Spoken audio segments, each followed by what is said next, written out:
दिखने में मोटे तगड़े हो, आपकी बुद्धि भी एकदम मोटी तगड़ी है।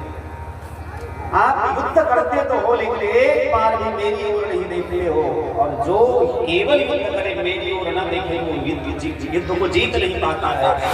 युद्ध को जीतने के लिए युद्ध करते समय मेरी ओर देखनी चाहिए। इसका मतलब यह हुआ कि संसार जो है, संसार से जीतने के लिए भी भगवान का ध्यान रखना चाहिए। बोले कर से कर्म करो विधि नाना, मन राखो जहाँ कृपा निधाना। कर से कर्म करो विधि नाना, मन राखो जहाँ कृपा निधाना। हाथ से कर्म करते रहिए और मन को भगवान के चरणों में रखिए, तो जीवन का हर एक जंग जीत जाए। चाहे वो छोटा जंग हो, बड़ा जंग हो, चाहे आप स्वयं से लड़ रहे हो। ऐसा नहीं कि आदमी पड़ोसी से, सामने वाला से ही लड़ता है, कभी कभी अपने आप से भी लड़ना पड़ता है। जब मन में दो प्रकार की स्थिति पैदा होती है, एक सद्वृत्ति, एक असद्वृत्ति, एक मन कहता है ये करे, एक मन कहता है ये न करे, तो हमारे अंदर भी लड़ाई चलती है, दोनों लड़ते रहते हैं। अब देखना होता है कि जीत किसकी होती है, सद की या असद की। लड़ाई तो हमारे अंदर भी चलती है, लेकिन लड़ाई से जीतते कब है, बोले जब भगवान की ओर देखते हैं। 8वें दिन धीरे से लड़ रहे थे, और जब लगा कि आज भी युद्ध जीत नहीं पाएंगे, तो भगवान की ओर एक बार देखा। भगवान थोड़े झुक गए, और झुक करके भगवान ने एक तिनका उठाया, तिनका को बीचों बीच चीर करके उल्टी दिशा में फेंक दिया। मानो इशारे में कहा कि जरासंध ऐसे मरने वाला नहीं है, इनको बीचों बीच चीर करके उल्टी दिशा में फेंक दो। भीमसेन तुरंत समझ गए भगवान के इशारा को, और जरासंध को बीचों बीच दोनों जंघाओं के बीच चीर करके उल्टी दिशा में फेंक दिया। जरासंध का उद्धार हो गया। भगवान उनके पुत्र सहदेव को मगध का नरेश बनाए, और भगवान पुनः राजसूय यज्ञ में पधारते हैं। वो मुकुट जो है, उस मुकुट को ही परीक्षित जी महाराज ने पहना था, जिस कारण उनकी बुद्धि विभ्रमित हो गई।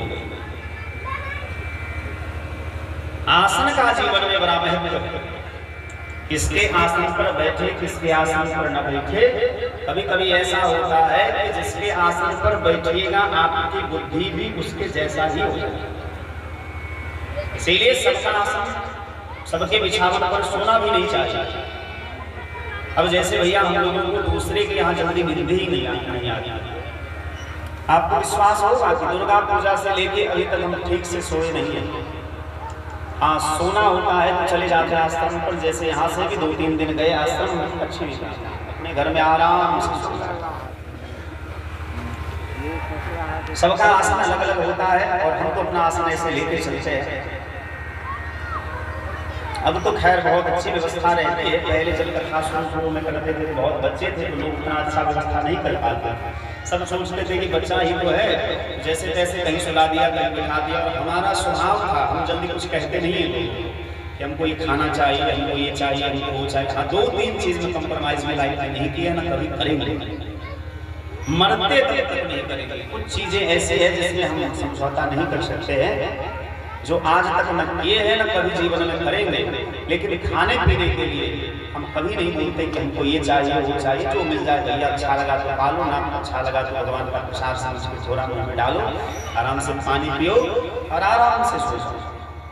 किसी को क्या शिकायत करना चाहिए। भगवान अन्न के रूप में जो भी आ जाए ब्रह्म ही है, अन्न का कभी अपमान नहीं करना चाहिए। तो हम बचपन से ही हमारा स्वभाव, तो हम कहीं भी जाते हैं कथा करने, मुंबई भी जाते हैं, गुजरात भी जाते हैं, दिल्ली कहीं भी जाते हैं, अपना तकिया लेकर के जाते हैं। नहीं तो जो लोग समझदार होते हैं वो तो बढ़िया आसन देके, जिनको समझदारी नहीं है, जिनको ज्ञान नहीं है, कैसा भी आसन ला के देते हैं भैया। अब माथा में इतना करता है कि नींदे नहीं आएगा, तो फिर बताओ कथा कैसे करेंगे। इसीलिए बढ़िया आसन होना चाहिए, बढ़िया भोजन होना चाहिए। पंडित जी, पंडित जी कहिएगा तब ना लोग समझेंगे।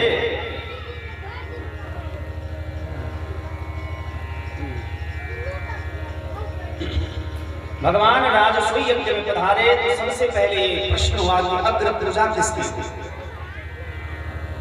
उस सभा में बड़े बड़े विद्वान थे, बड़े बड़े महात्मा थे, सिद्ध थे, जोगी थे, राजा महाराजा सब थे। प्रश्न हुआ कि सबसे पहले इस यज्ञ में पूजा किसकी होगी। तो सबने मिलकर के कहा कि भगवान श्री द्वारिकाधीश की पूजा हो, चूंकि ये सर्वश्रेष्ठ है, ये ब्राह्मण के भक्त है। शिशुपाल चेदी नरेश बैठा था, उसको तो पहले से भगवान से दुश्मनी थी, क्योंकि रुक्मिणी से उनका विवाह ठीक हुआ था और भगवान हर लिए थे। तो शिशुपाल बीच सभा में खड़ा होकर के भगवान को गरियाने लगा, बहुत गाली दी।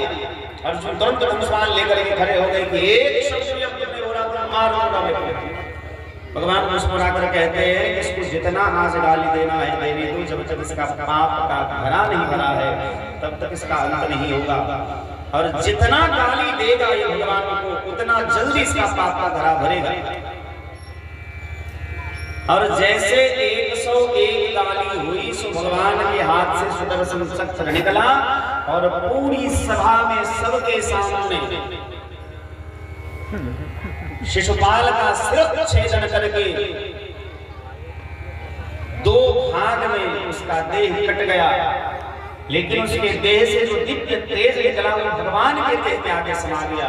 चूंकि ये कोई और नहीं भगवान के द्वारपाल जय और विजय थे। एक बार हिरण्याक्ष हिरण्यकशिपु बने, एक बार रावण कुंभकर्ण बने, एक बार शिशुपाल दंतवक्र बने। सनकादि ऋषि ने श्राप दिया था कि 3 जन्म तक तुम राक्षस बनो। जय और विजय भगवान के द्वारपाल थे।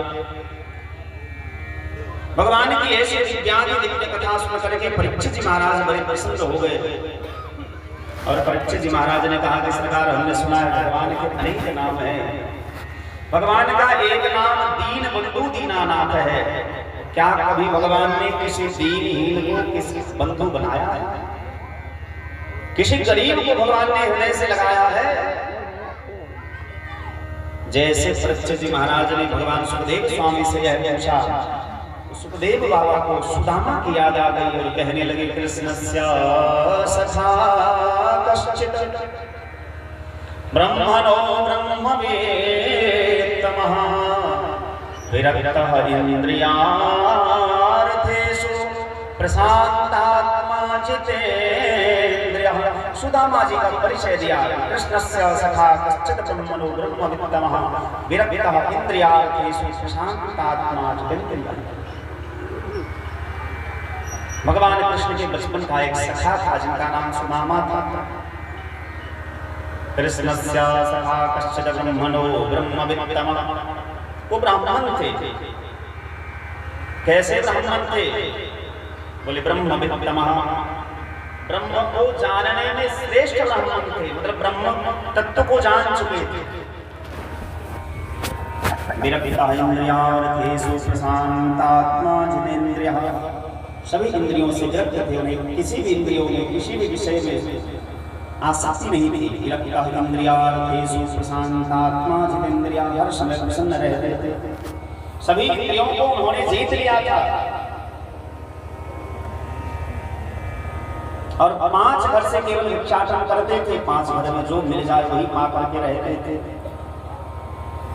रूखा सूखा खाए के ठंडा पानी पिए, देख बिरानी चौकरी मत ललचाओ जी। भगवान की कृपा से जो रूखा सूखा मिल जाए प्रसाद पा लीजिए, ठंडा पानी पी लीजिए, आराम से सो जाइए, भगवान का भजन करिए कि सरकार आज नसीब में ये था तो कल कुछ और होगा, कल की चिंता नहीं करेंगे, कल जो होगा देखा जाएगा।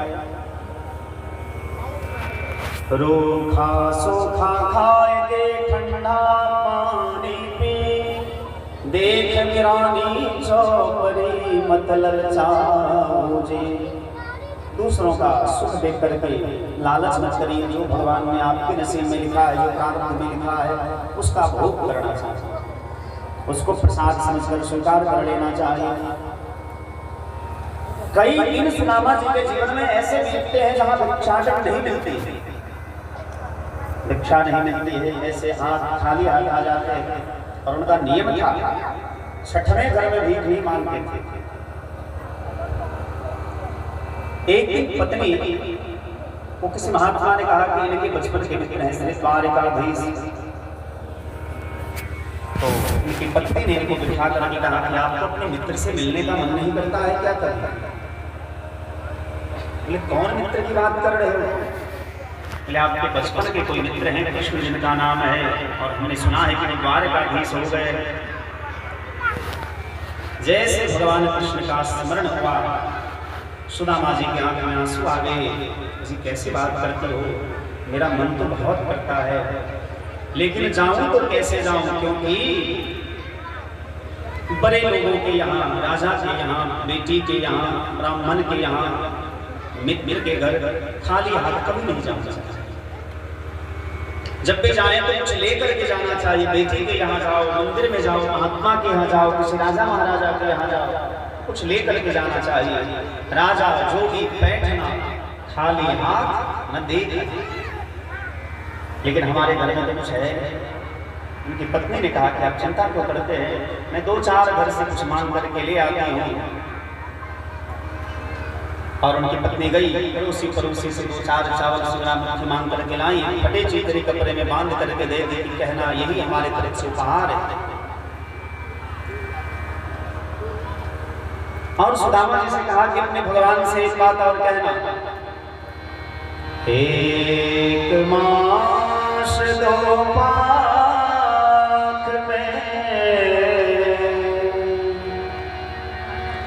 2 एकादशी हो,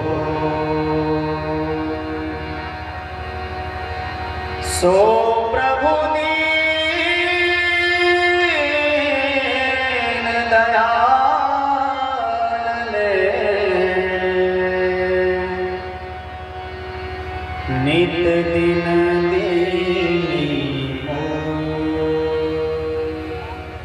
अपने भगवान से कहना कि 1 महीने में 2 पक्ष आता है, कृष्ण पक्ष और शुक्ल पक्ष, और दोनों पक्ष में 1 दिन की एकादशी होती है। लेकिन हे प्रभु, तुम्हारी कितनी बड़ी कृपा है कि हमारे घर में तो रोज एकादशी आती है।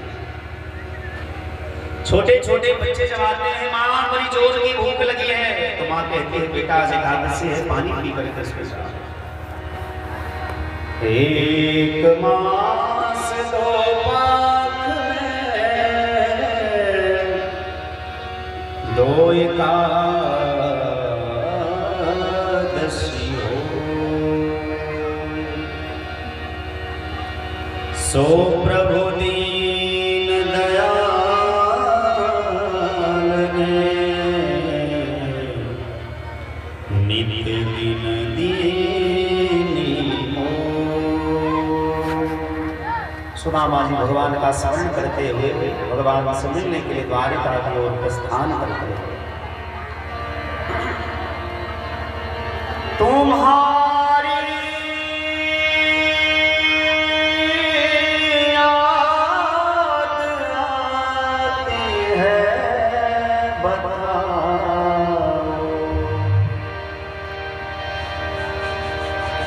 क्या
सुदामा जी भगवान का स्मरण करते हुए द्वारिका की ओर प्रस्थान करते हैं।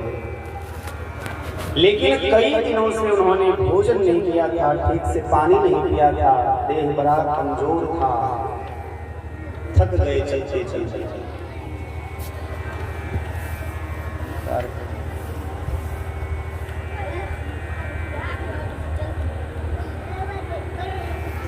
चलते चलते चलते जब थक गए तो एक सरोवर के तट पर बैठ गए। मंद मंद पवन बह रहा और सुदामा जी वही हवा लगने से उनको नींद आ गई और सो गए।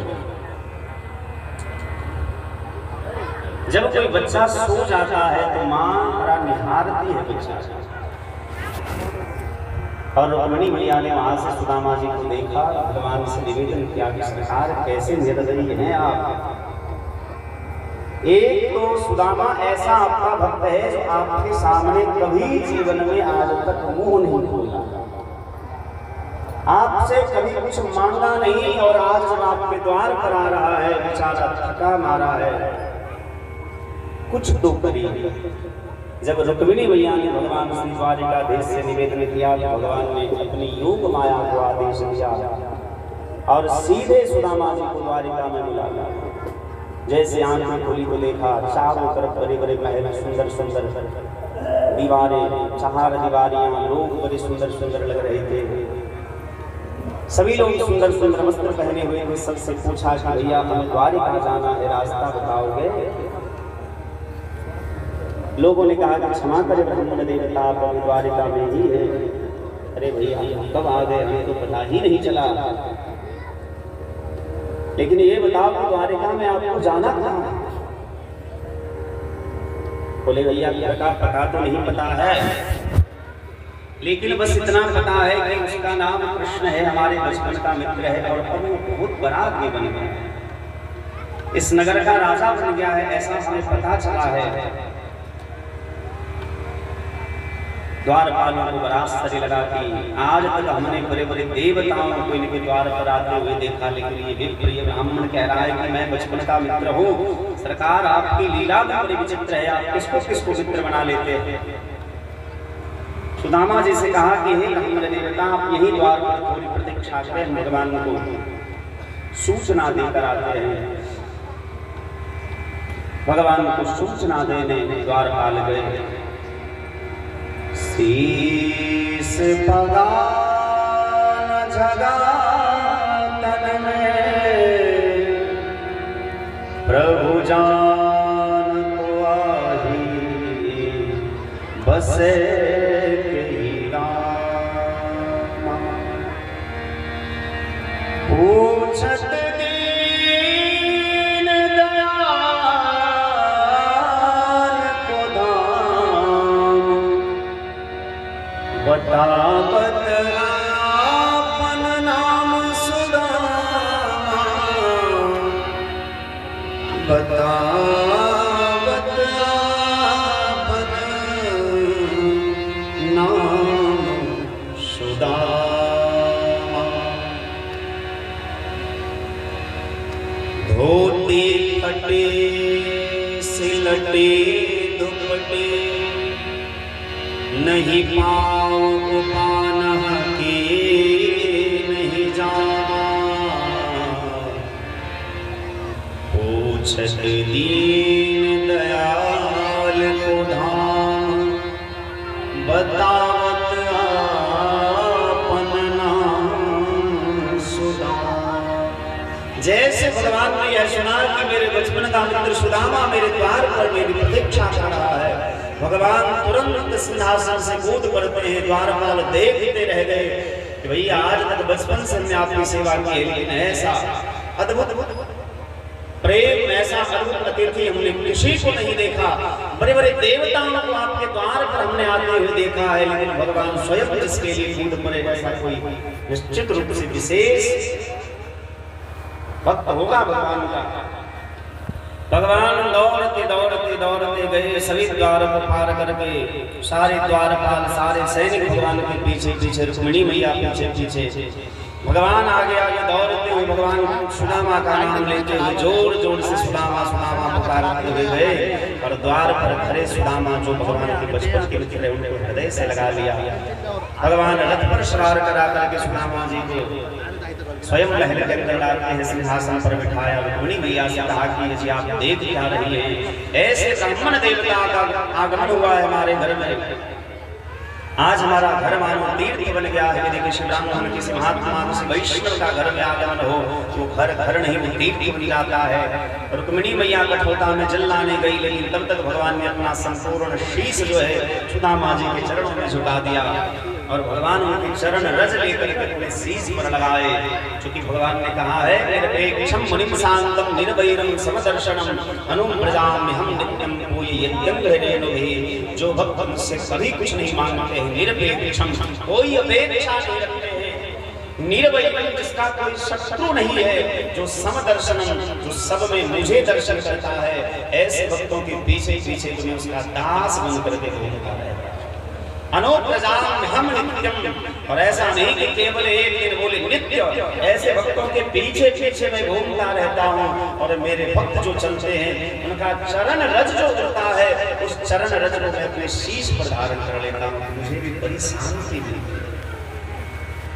अनुप्रजाम हम नित्यम पोययं हृदयेन, मैं अपने आप को बड़ा सौभाग्यशाली मानता हूँ जब ऐसे भक्त के पीछे चलने का सौभाग्य मुझे प्राप्त होता। देखे सुदामा की दीन दशा, करुणा करके करुणा निधि रोए। भगवान ने हाथ को ही पात्र बना दिया और सुदामा जी के चरण भगवान अपने हाथ में रख लिए और अपने प्रेमास्त्र से भगवान उनके पाद प्रक्षालन करने लगे। इतने देर में रुक्मिणी मैया कठोरता में जल लेकर के आई और जैसे भगवान के सुदृश्य को देखा तो कहने लगे, धन्य हो ब्राह्मण, तुमने निश्चित रूप से किसी जन्म में बहुत तपस्या किया है, नहीं तो जो लक्ष्मी साक्षात भगवान के चरणों को दबाती है, जिनके चरण रज को पाने के लिए बड़े बड़े महात्मा लालायित रहते हैं, वो महात्मा, वो भगवान तुम्हारे चरण रज अपने शीश पर धारण कर रहे हैं, निश्चित रूप से तुम बड़े भाग्यवान हो, आज तुम्हारे भाग्य का उदय है। भगवान स्वयं चरणामृत पान करते हैं, बाकी रानियों को भी चरणामृत पान कराए और सुदामा जी का चरणामृत लेकर के भगवान पूरे महल में छींचते हैं, मानो पूरा महल